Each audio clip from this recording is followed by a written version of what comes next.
चलिए आज हम लोग शुरू करने वाले हैं एक चैप्टर जिसका नाम है नीति श्लोक। ये क्लास 10th के संस्कृत का चैप्टर है। इसमें हम जो भी इसका अर्थ होगा उसको समझने का काम करेंगे। सबसे पहले है पाठ का परिचय। जैसे कि कोई भी चैप्टर हम लोग पढ़ते हैं तो चैप्टर में पाठ का पहले परिचय होता है कि वो आखिरकार उस पाठ में क्या लिखा गया है, किसके बारे में लिखा गया है। इसी को हम बोलते हैं पाठ परिचय। सबसे पहले लिखा हुआ है इस पाठ में, समझना थोड़ा ध्यान से। जो भी चीज़ होगा हम आपको पढ़ करके सुनाएंगे, समझाएंगे, केवल आप सुनिएगा। कहता है कि पाठ परिचय में कहता है कि नीति श्लोक में व्यास रचित महाभारत के उद्योग पर्व के अंतर्गत 8 अध्यायों को प्रसिद्ध विदुर नीति से संकलित 10 श्लोक हैं। ठीक ना, यानी इसमें कहा गया है इसकी जो पाठ के रचयिता जो है वो महर्षि वेद व्यास यानी व्यास कहा गया है यहाँ पर। और ये महाभारत जो ग्रंथ है, एक हिंदुओं का सबसे बड़ा ग्रंथ है महाभारत। उस महाभारत ग्रंथ से ये उसके 8 अध्यायों की प्रसिद्ध विदुर नीति के 10 श्लोक लिए गए हैं। ठीक ना, तुमको पता होगा कि महाभारत में एक महात्मा विदुर थे। जो महाभारत देखा होगा उसको पता होगा कि महाभारत में एक महात्मा विदुर थे। इसी महात्मा विदुर के जो वचन हैं, ठीक ना, उसी वचन को इस चैप्टर में श्लोक के माध्यम से लिखा गया है। महाभारत युद्ध के आरंभ में शुरुआत में धृतराष्ट्र ने अपनी चित्त शांति के लिए विदुर से परामर्श लिए। विदुर ने उन्हें स्वार्थपरक नीति त्याग कर राजनीतिक के स्वस्थ परमार्थिक उपदेश दिए। इन्हें विदुर नीति कहते हैं। इनके श्लोक में विदुर के अमूल्य उपदेश भरे हुए हैं। देखिए, जब महाभारत की शुरुआत की मैं बात करूं, जब महाभारत शुरू हुआ था तब की मैं बात करूं, ठीक ना, तो उस समय क्या हुआ था कि महात्मा विदुर जो कि धृतराष्ट्र के एक तरह से धृतराष्ट्र के यहाँ रहते थे, ठीक ना, और उनके पास एक ऐसा एक दो बात यहाँ ध्यान रखना। यहाँ पर धृतराष्ट्र एक अंधा व्यक्ति था महाभारत का। धृतराष्ट्र को कुछ दिखता नहीं था, कुछ सोचता नहीं था। और विदुर जो थे, महात्मा विदुर, ठीक ना, वो ऐसे व्यक्ति थे जिनको आंख जब मूंदते थे ना, ठीक ना, तो अभी बहुत दूर पटना में क्या हो रहा है वो उनको मालूम चल जाता था।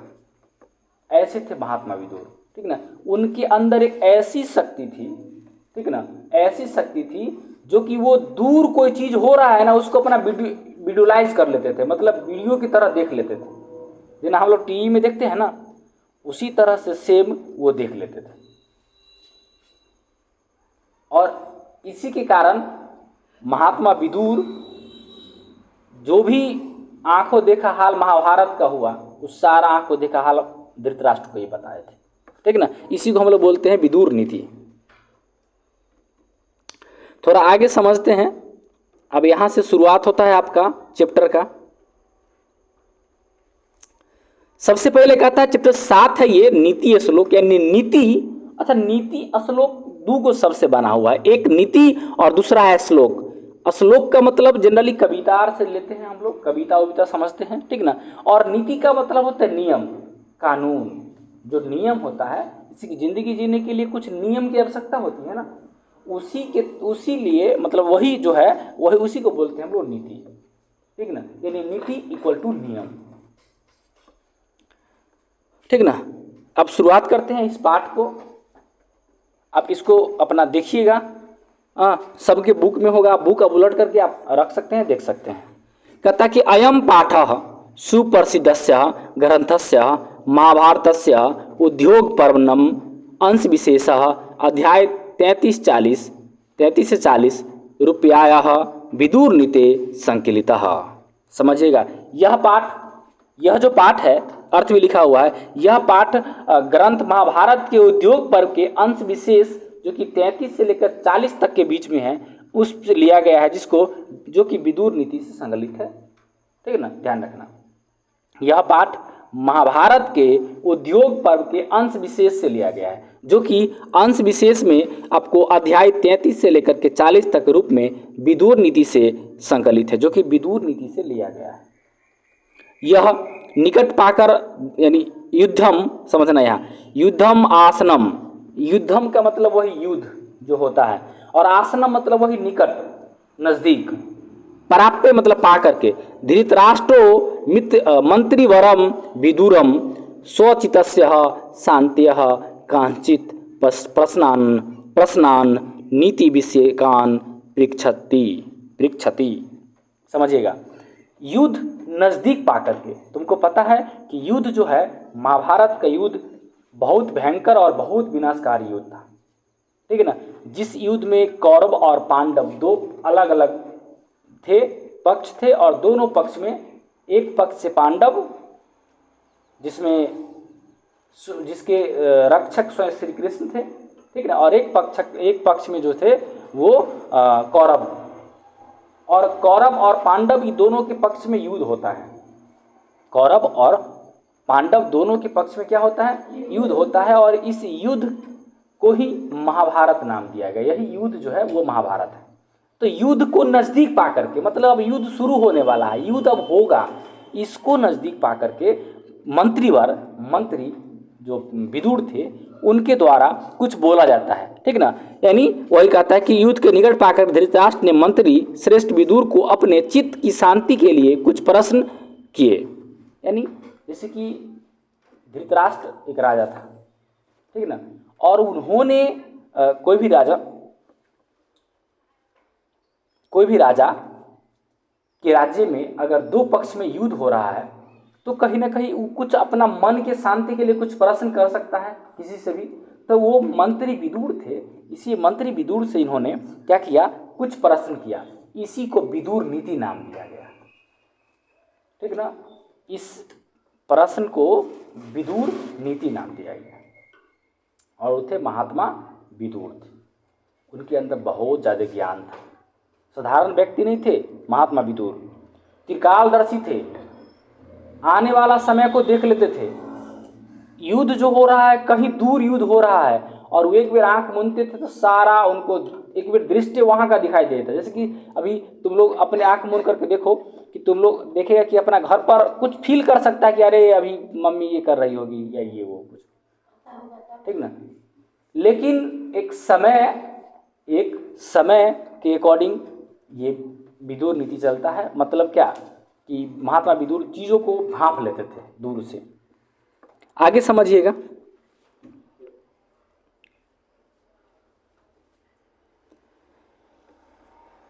तेषां समुचितं मूत्रं विदुरो ददाति तदेव प्रश्नोत्तरं रूपं ग्रंथरत्नं विदुरनीति इयमपि भगवद्गीतेव महाभारतस्य अंगिमपि स्वतंत्र ग्रंथम रूपा वर्तते।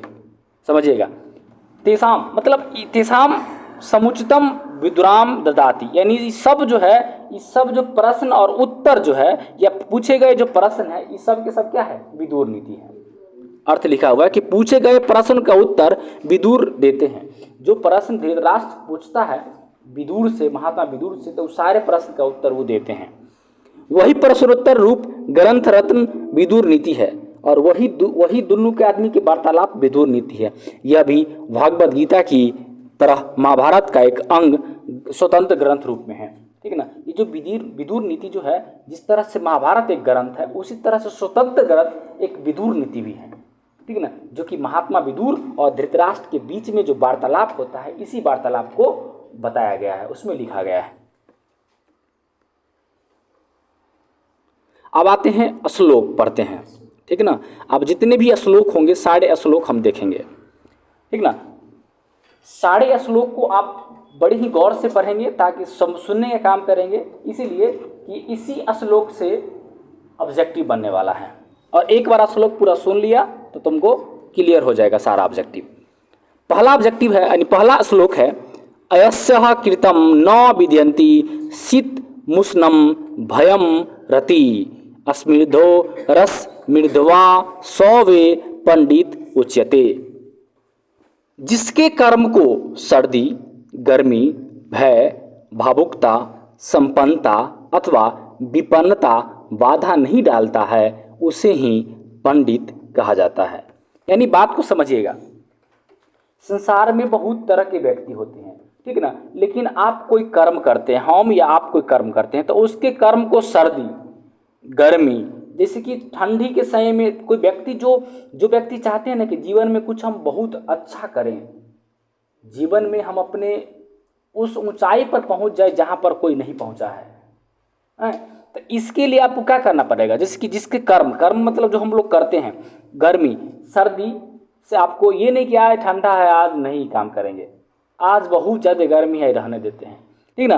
भावुकता, कोई भी काम अगर कर रहे हैं तो जल्दी भावुक हो जाना, रो देना, ये कर देना, वो कर देना, ठीक ना। या संपन्नता, अरे बस हो गया हमारा पास जितना चाहिए उतना हमको मिल गया, अब हमको नहीं चाहिए।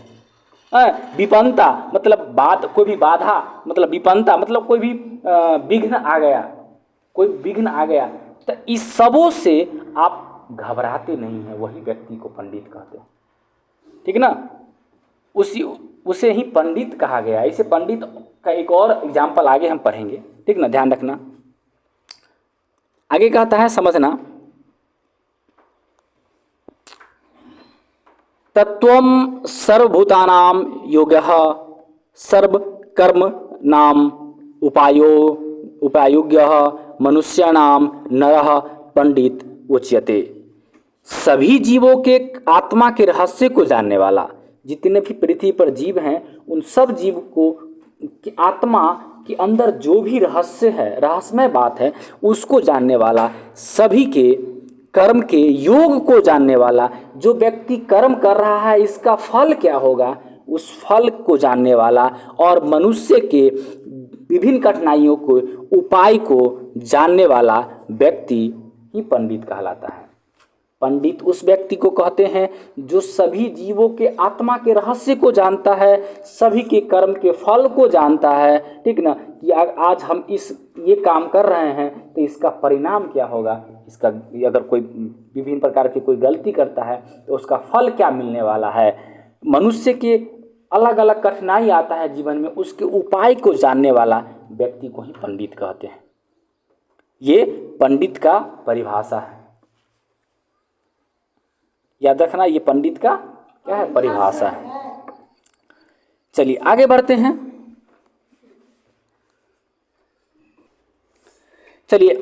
हैं, और कुछ और चीज़ों को समझते हैं। अगला श्लोक देखते हैं, और ये श्लोक जो है वो बहुत ही सुंदर श्लोक है। अभी तक जितना भी श्लोक आया है, 2 श्लोक, उससे तीसरा श्लोक बहुत बेस्ट श्लोक है।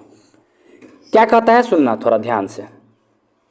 अनाहुत प्रविष्ट, जो व्यक्ति बिना बुलाए के कोई घोर पर चल जाता है ना, उस व्यक्ति के लिए श्लोक है। अनाहुत प्रविष्टति अपृष्टो बहुभास्ते अविश्वस्ते विश्वसति मूढ़चेतानाम नराधम। जो व्यक्ति बिना बुलाए आ जाता है आपके घर पर या किसी के घर पर, कोई व्यक्ति ऐसे हो जो बिना बुलाए हुए पहुंच जाता है, किसी के यहाँ जाता है, पहुंचता है बिना पूछे हुए, बिना कहे हुए, बिना बुलवाए हुए, और मतलब बिना पूछे हुए बहुत अधिक बोलने लगता है। उससे कुछ पूछो नहीं और वो एकदम भटभटाने लगेगा, अपना हिसाब से बोलना शुरू कर देगा, और अविश्वासियों पर विश्वास करता है। जो व्यक्ति पता है कि व्यक्ति विश्वास करने लायक नहीं है, फिर भी उस व्यक्ति पर हम विश्वास कर लेते हैं।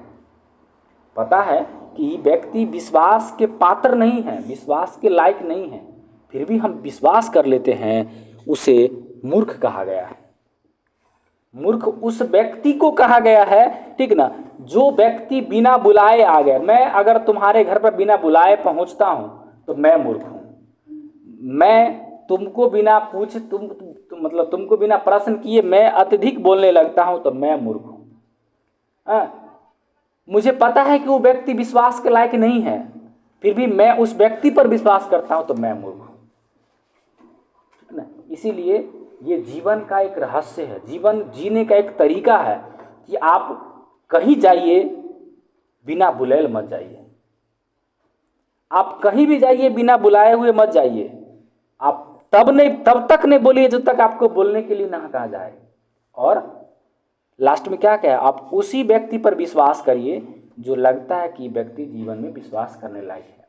अब किसी को हम कुछ बोल दिए, वो उसको बोला, उसको बोला, उसको बोला, बस दुनिया में बात फैल गया, ठीक ना।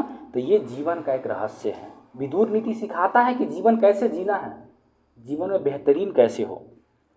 आइए आगे बढ़ते हैं। आगे कहता है कि एको धर्म परम श्रेय क्षमैका शांति रुत्तमा विद्यका परम तृप्ति अहिंसे का सुखवाह। एको धर्म परम श्रेष्ठ, ठीक ना, यानी धर्म अनेक है हमारे देश में। हिंदू है, मुस्लिम है, सिख है, ईसाई है, क्रिश्चियन है, अलग अलग प्रकार के धर्म के लोग हमारे देश में निवास करते हैं, लेकिन एक धर्म ही श्रेष्ठ है। कहता है ना, एको धर्म परम श्रेष्ठ, एक धर्म ही श्रेष्ठ है। क्षमेका शांति रूपा, यानी एक ही धर्म सबसे श्रेष्ठ है और क्षमा ही उत्तम शांति है। अगर कोई व्यक्ति किसी तरह का गलती कर दिया तो उसको आप क्षमा कर दीजिए, उससे बड़ा शांति कुछ नहीं है। और विद्या से संतुष्टि प्राप्त होती है और अहिंसा से सुख प्राप्त होता है। अहिंसा से सुख की प्राप्ति होती है, ठीक ना। दो चीज इसको थोड़ा हम अपने भाषा में समझाते हैं। कहता है कि एक ही धर्म जो सबसे श्रेष्ठ है, आप अगर हिंदू हैं तो हिंदू ही रहिए, आप अगर मुस्लिम हैं तो मुस्लिम ही रहिए, एक ही धर्म को मानिए। ऐसा नहीं कि सब धर्म को मान रहे हैं, मतलब क्या सब धर्म पकड़ रहे हैं। धर्म सब सही है, लेकिन मानना आपको एक ही धर्म को है, ठीक ना। और विद्या से बड़का संतुष्टि कुछ नहीं है। आपको अगर दिन भर खाना नहीं मिले, ठीक ना, मतलब ये नहीं कहते हैं कि खाना सभी की ज़रूरत है तो वो ठीक है, लेकिन विद्या से बड़का संतुष्ट कोई चीज़ से व्यक्ति को नहीं होना चाहिए। विद्या ही ऐसा चीज़ है जिससे व्यक्ति को पूरा संतुष्ट हो जाना चाहिए, ठीक ना। और अहिंसा का मतलब होता है मार झगड़ा नहीं करना, लड़ाई झगड़ा नहीं करने की प्रक्रिया को ही हम लोग अहिंसा बोलते हैं। और हिंसा का मतलब होता है मार पीट, मार काट, गाली गलौज, ये सब बोलते हैं हिंसा, ठीक ना। तो आप अहिंसा ही सुख की प्राप्ति है। मतलब क्या, कोई व्यक्ति दूसरा पर घींच दिया, ठीक ना, आप भी दूसरा पर घींच दिए, दो तरफा हो गया मार। अरे या कोई व्यक्ति वो गाली दे दिया या किसी तरह कोई व्यवहार कर दिया, ठीक ना, तो आप अगर चुपचाप निकल लीजिएगा तो उससे बड़का मतलब सुख कुछ नहीं है जीवन में। आप मारिए, फिर वो मारेगा, फिर वो मारे, फिर मतलब इस तरह का सिस्टम चलते जाएगा, ठीक ना। तो जीवन का एक रहस्य है कि अहिंसा जो है, यानी मारपीट नहीं करना ही एक जो है सबसे परम सुख है। आगे बढ़ते हैं। कहता है त्रिविधम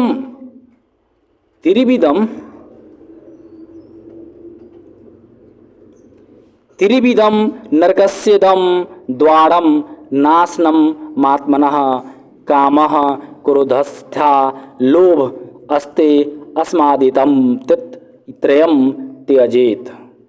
अब बात को थोड़ा समझना। नरक त्रिविधम नरकस्य द्वारम, नरक के 3 द्वार है, ठीक ना। जैसे कि आप सुनते होंगे गांव देहात में, कहता है कि तू मरबही तो नरक जाबी, नरक में जाएगा। तो ये एक प्रकार का नरक और स्वर्ग। जब व्यक्ति का देहांत होता है तो व्यक्ति या तो नरक जाता है, नहीं तो स्वर्ग जाता है। स्वर्ग का मतलब होता है वाओ, मतलब क्या, मतलब मज़ा है वहाँ, एकदम सुख शांति रिलैक्स।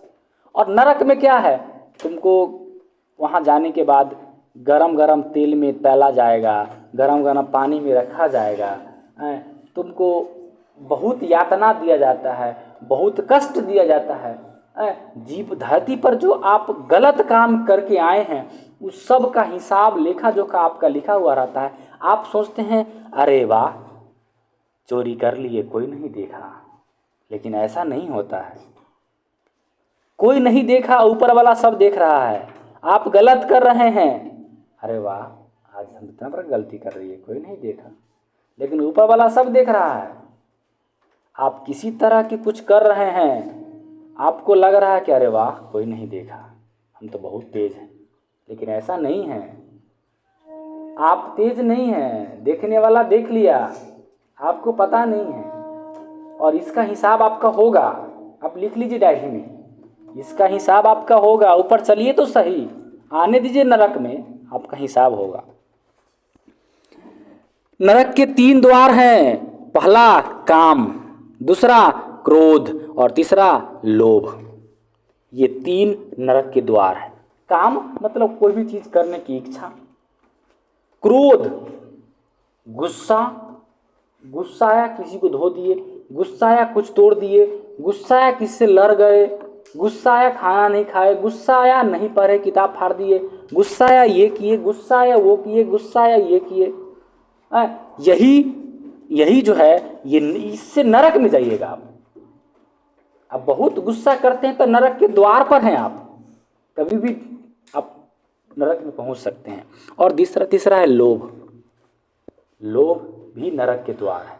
आप कोई भी काम से बहुत ज़्यादा लोभित हैं, अरे क्योंकि देखो जो व्यक्ति आया है वो तो जाएगा।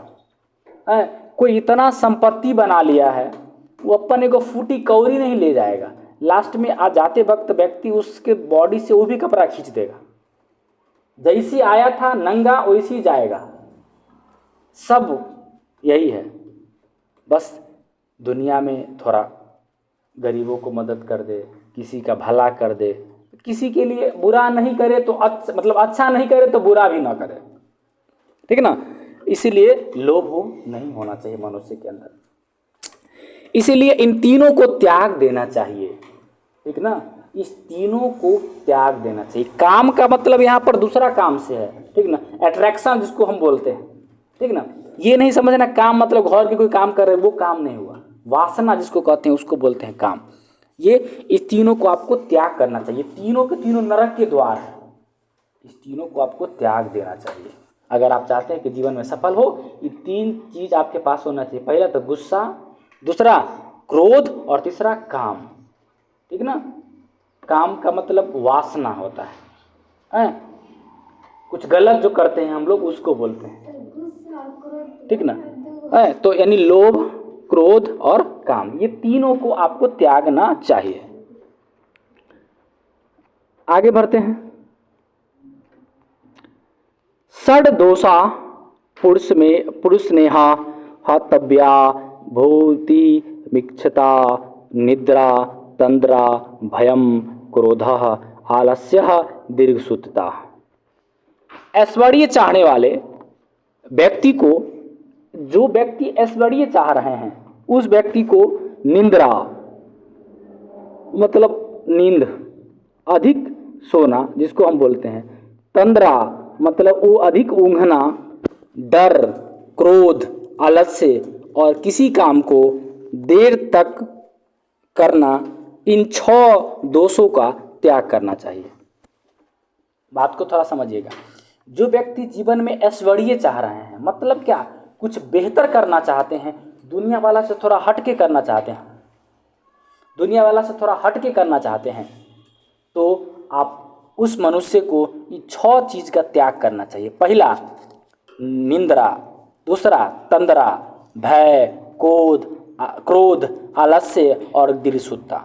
निंद्रा का मतलब होता है बहुत सोना।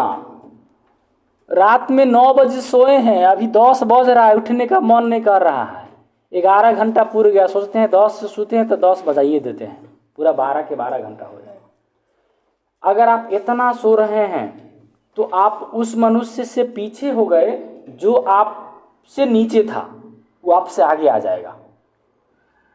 दूसरा तंद्रा का मतलब ऊँघना, जैसे कि हम लोग हाथ उसे करके ऊँघते हैं ना, तो ये भी एक मतलब गलत चीज़ है, गलत आचरण है, इसको भी नहीं करना चाहिए, ठीक ना। उसके बाद है भय, कोई भी बात से डर जाना, अरे एग्ज़ाम सर लेंगे नंबर नहीं आएगा, हम डर गए, ठीक ना। मतलब किसी तरह के डर अपने अंदर नहीं होना चाहिए।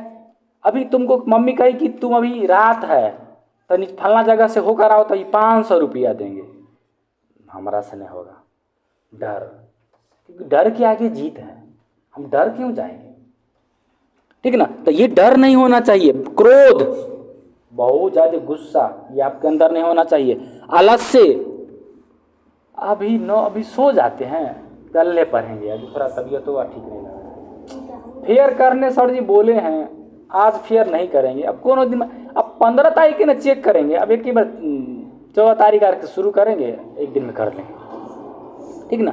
आज रहने देते, कोचिंग नहीं जाएंगे, नींद नहीं टूट रहा है, आज थोड़ा मन ठीक नहीं लग रहा है। ये सब होता है आलस से।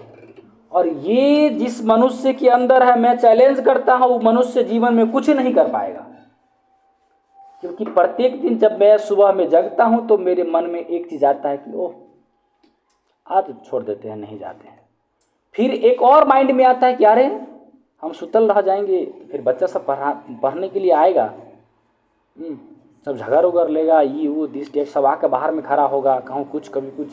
तो ये सारी चीज़ें माइंड में आती है और मैं उठ करके आ जाता हूँ आप लोग को पढ़ाने के लिए, ठीक ना। तो इस सारे चीज़ों को, और दीर्घ का मतलब होता है कि मतलब कोई काम को बहुत देर से कर रहे हैं। मतलब क्या, मम्मी बोली आटा गूंदने के लिए 9 बज रहा है, अब 12 बजे तक वो आटे में लगल है, ये करने के लिए दे रहे हैं। मम्मी है उन्हें दूध झापट, दिन भर क्यों काम करते रहेगी, उसर नहीं रहा है तुमसे काम।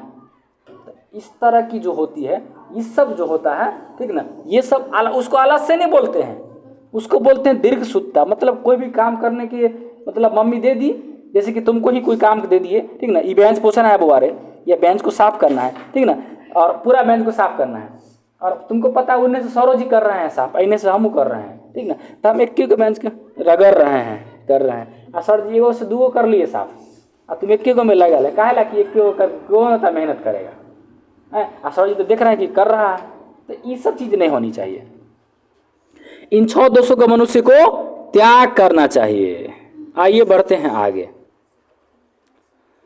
सतेन रचते धर्मो विद्या योगेन रचते मिर्जाय रचते रूपम कुलम वीरतेन रक्षते। सत्य से धर्म की रक्षा होती है, अभ्यास से विद्या की रक्षा होती है, और श्रृंगार से रूप की रक्षा होती है।